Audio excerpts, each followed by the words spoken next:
অভিজিৎ গঙ্গোপাধ্যায় তার কাজ থেকে অবসর নিতে চলেছেন, কিন্তু তার এই স্বেচ্ছাবসরকে অনেকেই আবার ভালো চোখে দেখছেন না।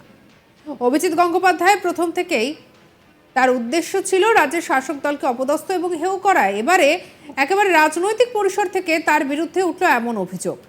তিনি স্বেচ্ছাবসর নেওয়ার রক্ষা পেল গোটা বিচার ব্যবস্থা, বলা হলো এমন কথাও। স্বাভাবিকভাবেই যখন বারবার অভিজিৎ গঙ্গোপাধ্যায় চর্চার বিষয়, যখন যার একটার পর একটা রায় যখন বারবার মানুষজনের রাতের ঘুম উড়িয়েছে, তখন তার এই স্বেচ্ছাবসর নিয়ে আবার রাজনৈতিক মহলে শুরু হয়েছে কাদা ছোড়াছুড়ি। সোমবার আসানসোলে দলের জনগর্জন সভায় প্রস্তুতি সভায় যোগ দিতে এসে এমনটাই মন্তব্য করে বসলেন তৃণমূল কংগ্রেসের রাজ্য সহসভাপতি ও মুখপাত্র জয়প্রকাশ মজুমদার। তিনি আরও বলেন যে বিচারপতি অভিজিৎ গঙ্গোপাধ্যায় এতদিন ধরে যেসব মামলার রায় দিয়েছেন তা সবটাই রাজনৈতিক উদ্দেশ্য প্রণোদিত ছিল, কারণ তার প্রায় সব নির্দেশ ডিভিশন বেঞ্চ বা সুপ্রিম কোর্ট খারিজ করে দিয়েছে। তিনি এমন বিচারপতি যে সুপ্রিম কোর্টকেও আক্রমণ করতে ছাড়েননি। জয়প্রকাশবাবু আরও বলেন, বিচারপতি নিজেই বলেছেন উনি রাজনৈতিক যোগদান করেছেন, ভালো সিদ্ধান্ত, তাকে আমরা স্বাগত জানাচ্ছি। তবে যে দলে তিনি যাবেন তারা পরে বুঝতে পারবেন যে কাকে তারা নিয়েছেন, এর অপেক্ষায় আমরা থাকলাম। কি বলছেন জয়প্রকাশ মজুমদার, শুনব। আমি মনে করি ওনার অধিকার আছে যাবেন, কিন্তু এটাতে মঙ্গল হলো দুপক্ষেরই। দুপক্ষ কারা? অভিজিৎ গাঙ্গুলি নিজে আদ্যান্ত একটা রাজনৈতিক ব্যক্তিত্ব, বিচারপতির যে চেয়ারে বসছিলেন সেটাকেও রাজনৈতিক কারণে ব্যবহার করেছেন, বিচার ব্যবস্থার থেকে বেশি রাজনৈতিক কারণে ব্যবহার করেছেন, এবং সেটা ভারতীয় বিচার বিভাগের জন্য একটা কালিমা। তাই জন্যে উনি সেই রাজনৈতিক জীবন গ্রহণ করতে চাইছেন, সেটাতে যান, সেটা ওনার জন্য ভালো হবে। আর ভারতীয় বিচার ব্যবস্থা, বিচার বিভাগ, তারাও কালিমা মুক্ত হবে। আবার বলছি, অভিজিৎ গাঙ্গুলির বিদায় নিয়ে আতে ভারতের বিচার ব্যবস্থা তারা কালিমা মুক্ত হবে। তাদের মধ্যে যে দূষণ চলছিল সেটা বিদায় হলো। এবং আপনারা খেয়াল করে দেখবেন, কেন বলছি, উনি একটা রূপকথা, একটা মিথ তৈরি করেছেন মিডিয়ার সাহায্যে। অভিজিৎ বাবুর 1.5 বছরের যত উক্তি, বয়ান, রায় সমস্ত দেখবেন 90% হয় ডিভিশন বেঞ্চ, নয় সুপ্রিম কোর্টে গিয়ে পাল্টে গেছে, উল্টে গেছে। সুপ্রিম কোর্ট তাকে তিরস্কার করেছে, তারপরে তিনি আবার সুপ্রিম কোর্টকেই আবার দোষারোপ করেছেন।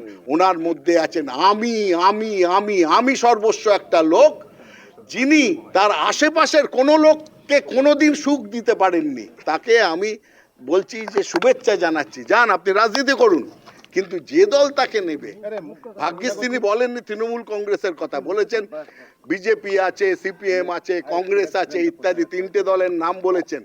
আমি শুধু বলি, যে দলেই যান না কেন সেই দলগুলোকে সাবধান করে দিচ্ছেন যে এই 20 বড়িকে আপনারা হজম করতে পারবেন তো। তাপস রায়ের তৃণমূল এবং বিধায়ক পদ ছাড়া নিয়েও মন্তব্য করেছেন জয়প্রকাশ মজুমদার। কে কোথায় যাবে বা যাবে না সেটা তার ব্যক্তিগত ব্যাপার, সবার সিদ্ধান্ত নেওয়ার গণতান্ত্রিক অধিকার আছে। তাপস রায়কে সেই কংগ্রেসে থাকার সময় থেকে চিনি, যখন আমরা সবাই জোটবদ্ধ হয়ে মমতা বন্দ্যোপাধ্যায়ের নেতৃত্বে লড়াই করছি, তখন তার দল না ছাড়াটাই মনে হয় ভালো ছিল। তিনি কেন এই সিদ্ধান্ত নিয়েছেন তা তিনি বলতে পারবেন, তবে তার সব কথা শুনে আমার মনে হচ্ছে একটা মান অভিমানের জায়গা আছে, সেটা তিনি দলের শীর্ষ নেতৃত্বের সঙ্গে কথা বলে মিটিয়ে নিতে পারতেন। তবে একটা কথা বলতে পারি, রাজনীতির ক্ষেত্রে মান অভিমানটা ঠিক চলে না, সবসময় সবকিছু মেনে নিতে হয়।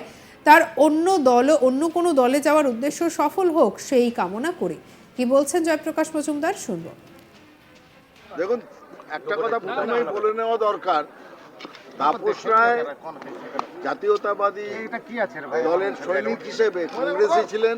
আমরা যখন কংগ্রেসে, তাপস রায় আমাদের নেতা ছিলেন, ছাত্র পরিষদ এবং যুব কংগ্রেসের, পরবর্তী ক্ষেত্রে তৃণমূল কংগ্রেস, এবং এই কংগ্রেস এবং তৃণমূল কংগ্রেস জাতীয়তাবাদী দলের হয়ে তিনি বহুদিনকার রাজনৈতিক সৈনিক।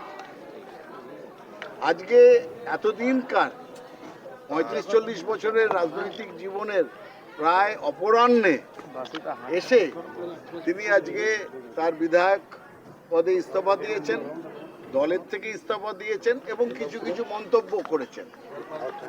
আমি প্রথমেই আপনাদের জানিয়ে রাখি, এটা তাপস রায়ের সম্পূর্ণভাবে ব্যক্তিগত মতামত, এবং সেই ব্যক্তিগত মতামতের যে পরিসর সমস্ত ব্যক্তির থাকে সেটাকে আমি সম্মান করছি, এবং আমি তাকে তার সামনের দিনের রাজনৈতিক যে পথ তিনি বেছে নেবেন তার জন্য তাকে সাফল্য কামনা করছি।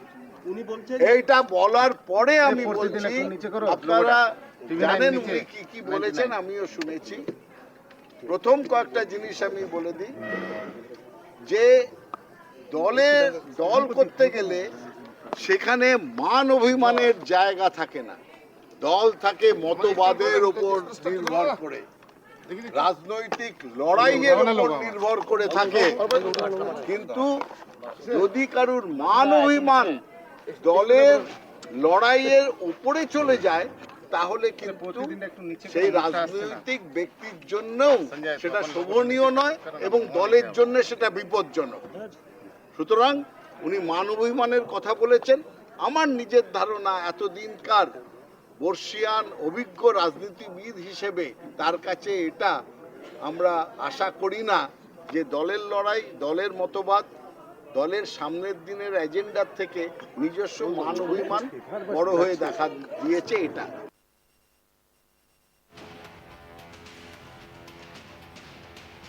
দলের সদ্য প্রাক্তন মুখপাত্র কুণাল ঘোষ সম্পর্কেও মুখ খুলেছেন জয়প্রকাশ মজুমদার। তিনি বলেন যে আমি পদত্যাগ করা দলের মুখপাত্র নই, আমি দলের রাজ্য মুখপাত্র, তাই যা বলি সেটা দলের কথা, আর সম্প্রতি তার কিছু কথা দল ভালোভাবে নেয়নি, তাই তাকে শোকজ করা হয়েছে।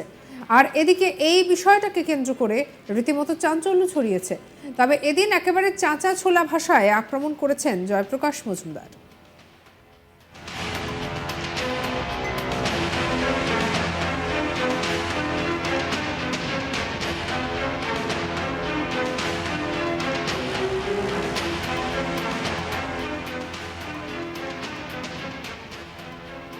ওনার অধিকার আছে যাবেন, কিন্তু এটাতে মঙ্গল হলো দুপক্ষেরই। দুপক্ষ কারা? অভিজিৎ গাঙ্গুলি নিজে আদ্যান্ত একটা রাজনৈতিক ব্যক্তিত্ব, বিচারপতির যে চেয়ারে বসছিলেন সেটাকেও রাজনৈতিক কারণে ব্যবহার করেছেন, বিচার ব্যবস্থার থেকে বেশি রাজনৈতিক কারণে ব্যবহার করেছেন, এবং সেটা ভারতীয় বিচার বিভাগের জন্য একটা কালিমা। তাই জন্যে উনি সেই রাজনৈতিক জীবন গ্রহণ করতে চাইছেন, সেটাতে যান, সেটা ওনার জন্য ভালো হবে। সঙ্গে রাখুন আজ তাক বাংলাকে। অন্যান্য খবরের জন্য সাবস্ক্রাইব করে নিন।